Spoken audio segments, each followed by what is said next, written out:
This video was inspired by the fact that I didn't know much about twins before having twins. Also because people tend to compare kids, and I just wanted to show you that even kids who share a womb, who are born together, can be so different, and their milestones can be different as well.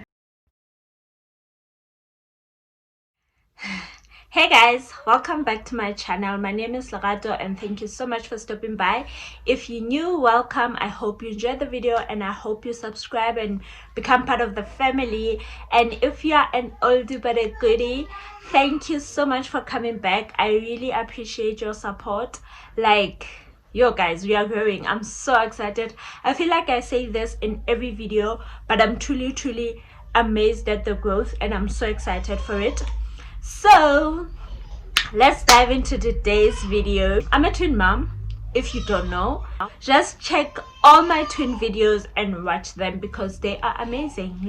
They are amazing. My twin girls are fraternal and they're almost 11 months old. Where did time go? I remember just bringing them home it was yesterday, and now they are almost a year old. I've never really interacted with a lot of twins, but I didn't have twin friends or knew them from my school or anything like that. I've just maybe interacted with them for 30 minutes, so I didn't know a lot about twins.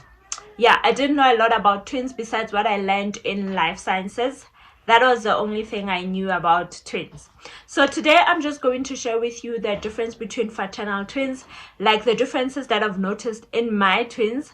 And funny enough, I've heard other twin moms saying it's the same with them. So if you are a twin mom or you know twins, you can just indicate down below in the comment section if some of the differences I'm mentioning you know of them or you've experienced them. I would really appreciate that. I made my notes, I didn't want to forget anything, so I'm gonna keep looking down and make my points as we go about. So fraternal twins are dizygotic. They are formed from 2 eggs that are fertilized by 2 sperms. So it's 2 eggs, 2 sperms, 2 placentas. Everybody has their own placenta chilling in there, which makes pregnancy with fraternal twins less riskier than that of identical twins, because identical twins is 1 egg, 1 sperm, 1 placenta. So fraternal twins share their genes just like any other siblings. They siblings born closely together. Everybody has their own genetic makeup, their own DNA. So fraternal twins can be the same gender or different gender, but with identical twins you'll just get either boys or girls. But in fraternal twins you can get girls, or you can get a boy and a girl. Fraternal twins can be conceived at different times. So you would know this when you do your checkups with your gynecologist. 1 placenta, 1 baby will be maybe a day older than the other baby. In my case, twin 1 was a day older than twin 2, and she was bigger than twin 2. So those are facts about fraternal. Now I'm going to move on to differences that I have seen in my twins. So twin 1, her name is Tepiso, and twin 2, her name is Tepo, and we call Tepiso baby light and we call Tepo baby girl. So those are their nicknames now. So Tepiso Tepiso is so clingy, oh my goodness, she always wants to be held and she's always crying. She does not want to sit and play on her own. All the time she wants to be held. But Tepo is so independent. She doesn't want to be held. She just sit there and chill, play with her toys. I'm really amazed when I look at her, how she just goes with the flow, and you can leave her there. She will play and she won't even mind whether you're in the room or not. She'll just be doing her thing. Tepiso, oh my goodness, she cries all the time. She's so quick to cry. If you don't give her something, or if she's hungry or whatever, she cries. And it's not a subtle cry, she screams. Oh guys. And then Tepo, on the other hand, hardly cries. Even when she's crying, it's like a light cry, a weird cry. We always say she cries so weirdly that she shouldn't even be doing it at all. And then Tepiso likes to laugh. She loves, you just stand in front of her and she laughs. People are always amazed, like, why is this baby laughing so much? We don't even have to play with her. She just laughs. And then with Tepo, she laughs like a regular baby, but not as much as Tepiso. Like, she laughs, but not that much. I think she's even lazy to laugh. Tepiso likes food. Like, if you're making her food, she'll be excited, jumping, and when you feed her, she eats. She's done quickly. She eats and swallows and she's done. Tapo, on the other hand, she doesn't like food. Feeding her is a struggle, and she does this face every time you put in that first spoon of food in her mouth. She does like I don't know how she does it, but like every time, like every single time. And then after that she will eat, but very slowly, and she will spit out food all the time. Tepiso does not like milk. She doesn't like milk. She does not drink a lot of milk, and Tepo, on the other hand, drinks a lot. Just that I'm not monitoring how much they drink. Probably Tepiso drinks one bottle of 150 ml a day, and Tepo drinks probably twice that or more. Even at night she drinks less milk. Tepiso is a bit lighter in weight, although they weigh the same, which is funny. But when you pick her up, you can feel that she's light, because when you hold Tepo up, you can feel that she's heavy. Yeah, and that is quite amazing.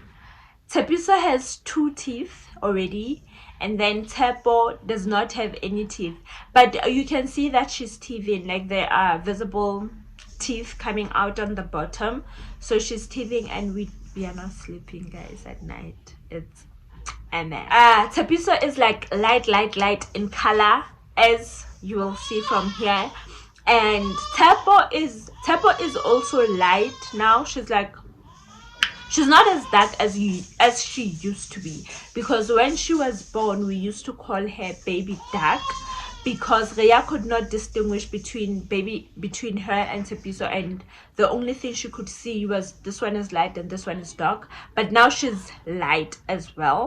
And then their curl pattern is different.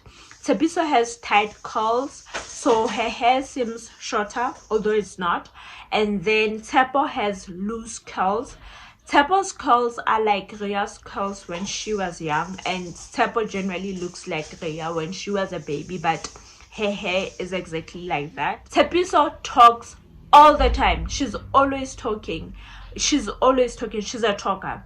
And then Tepo rarely talks. Tepo also talks, but when you put them together, that is when you realize that she doesn't talk as much as her sister does. Now they are both crawling, but Tepiso was not crawling and Tepo crawled first. When they started sitting up, Tepiso was the first one to sit up properly, and Tepo did not like it. Even when she could sit up, she wouldn't do it. If you would put her up, she would fall like this and would lie on, or she would lie on her back. So she didn't like it until when she started sitting up on her own. And then Tepo cannot, Tepiso, guys, I mix up their names all the time, especially because I have 4 kids, so I mixed up their names, all of them, all the time. If you are a mom, tell me if that happens to you as well. Tepiso cannot stand up on her own. Not on her own. She can't stand up with items, with objects, when she's leaning on a TV stand or a bed. She can't do that. But Tepo can do it. Like, she can stand up. She holds on to everything and anyone and tries to stand up, even with Renewu, and he does not like it. And I'm always saying, this girl is gonna fall, and she falls all the time, by the way. So she likes standing up. If she can find something that she can support herself with, she will hold on to that and stand up. Tepiso does not sleep.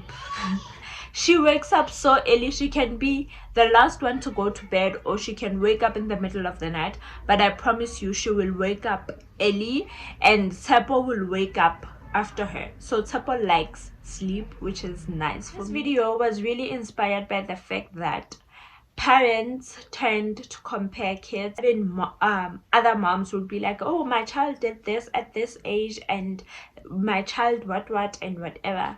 And I just wanted to make them aware that even kids who shared a womb, who were born together, who do everything together, like they eat together, they sleep together, they don't have their milestones at the same time. They are different people, so they are developing differently. They are doing things differently at their own pace, like own pace, own race, own lane. That applies to kids. So I really just want to encourage you moms, if you feel like your child has not reached a milestone at a certain age, just give it time. It will come. They will do their things when they want to do them. Don't feel bad even when other mummies are making you feel bad. Just don't feel bad.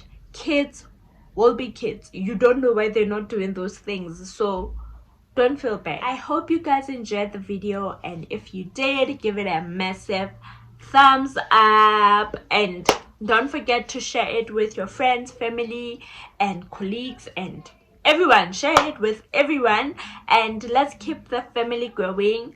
And I will see you guys in the next video. Stay blessed and win today.